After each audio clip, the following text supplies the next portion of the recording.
안녕하세요. 글로비 성형외과 김재인 원장입니다. 오늘은 가슴 성형에 대한 밸런스 게임을 해볼 건데요. 질문 주세요. 허벅지. 왜 그러냐면은 실제로 흡입을 했을 경우에 예를 들어서 저희가 1000cc 정도의 지방을 뽑는다라고 하면은 그 지방을 그대로 쓰는 게 아니라 원심 분리를 통해서 기름이랑 수분 같은 것들을 걷어내고 실제 지방 세포만 모아서 쓰는데, 허벅지 같은 경우에는 일반적으로는 세포수가 많다라고 표현을 하거든요. 1000cc 정도를 원심 분리를 돌리면 허벅지에서는 한 그래도 500cc 쪽을 얻을 수가 있는데, 복부나 팔은 기름이 좀 많은 편이라 실제로 돌려봤을 때는 한 300cc 내외 그 정도밖에는 얻을 수가 없어요. 그래서 정상적인 체형을 가지신 분들이 가슴에 최대한의 지방을 넣고자 할 때는 당연히 뺀 자리 모양을 생각을 안 할 수가 없고, 그렇기 때문에 무리하게 빼서는 안 되기 때문에 모양을 생각하는 선에서 지방을 빼는 상황이라면 아무래도 같은 양을 뺐을 때 지방세포가 많이 나오는 게 수술하는 사람으로서는 모양 잡기 유리하죠. 그래서 허벅지를 기본적으로 선호합니다. 당연히 흡연. 고형물, 지방이식 다 포함해서 어쨌거나 수술을 할 경우에 이제 염증이 제일 큰 문제거든요. 기본적으로는 어떤 수술을 하건 간에 수술 후에는 염증 상황이다라고 가정을 하고 저희가 항생제도 투여하고 관리도 하곤 하는데, 예를 들어서 염증 상황이 왔는데 그 염증을 해결할 수 있는 건 결국에는 약이죠.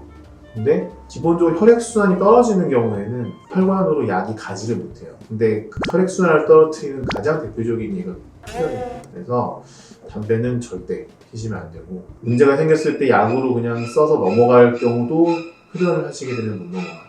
그래서 술보다는 흡연이 훨씬 위험하다. 절대로 금연하셔야 됩니다. 술은 좀 마셔도 되나요? 술은 원래는 안 되는데, 저는 개인적으로는 2주간 아무런 염증 신호가 없었다라고 하면 한 잔씩, 두 잔씩은 마시세요 정도는 설명하는데, 그래도 오피셜하게는 한 달까지는 마시지 마세요 라고 말씀드립니다. 출산 전. 가슴은 수유하고 나서 모양이 완전히 바뀌거든요. 체중 결과를 내고 싶다라고 하면은 수유 후에 하는 게 맞죠. 근데 내가 언제 결혼해서 언제 아기를 낳고 수유를 실제로 할 거냐 말 거냐 등의 난관들이 있기 때문에, 그거를 생각해서 내가 지금 제일 예쁜 시기, 내가 지금 제일 자존감이 좀 넘쳐야 되는 시기인 20대, 30대 때를 컴플렉스 갖고 살지는 않았으면 좋겠어요. 요구사항이 많은 거죠.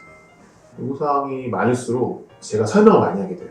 요구사항이 별로 없으면 기본적인 설명만 하고 넘어가는데, 기본적인 설명 외의 상황이 발생했을 때 설명이 들어가게 되면 아무래도 신뢰도가 좀 떨어지죠. 그렇게 따지면 수술 전에 모든 상황을 다 설명해서 수술을 하는 게 사실 좋긴 한데, 그렇게 되면 환자분이 너무 혼란스러워요. 해야 되나?